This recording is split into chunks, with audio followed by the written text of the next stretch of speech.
What's up mga kapepe? For today's video, magluluto nga pala tayo ng adobong manok with pineapple tidbits. Ayan, nagpapainit na ako ng kawali. May mantika na pala. Nagigisa na pala ako ng bawang at sibuyas. Kaya mga kapepe, anong ulam yung lulutuin? Try nyo na to mga kapepe. Sigurado busog, ubos isang kalderong kanin sa inyo.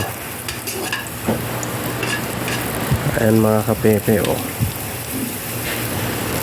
Lagyan na natin yung manok kasi alo-alo natin, mekos baka mo.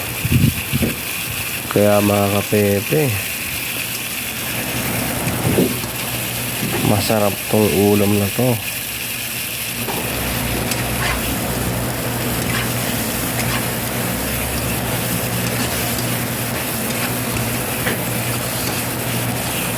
Halo lang natin hanggang magdikit na yung lasa ng sibuyas at bawang.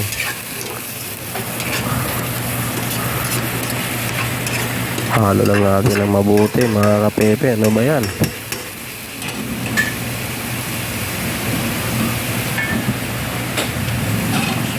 Lagyan natin ng toyo. Pampalasa. Nga pala hindi ako maglalagay ng oyster dyan kasi may pineapple tidbits sa kain. Nalagyan ko na rin ng suka. Hindi nga pala ako naglagay ng paminta kasi meron lang akong sili. Lagyan na rin pala ako ng seasoning, tugdag pampalasa.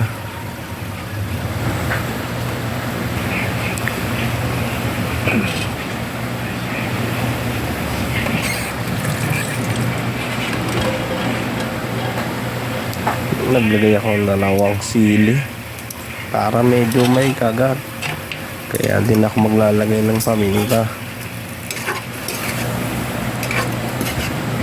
Halo lang natin yan hanggang manuot na yung ano.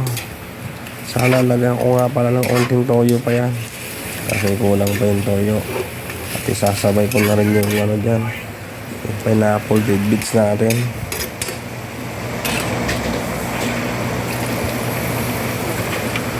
Ito na pala yung pineapple tidbits para eksakto na,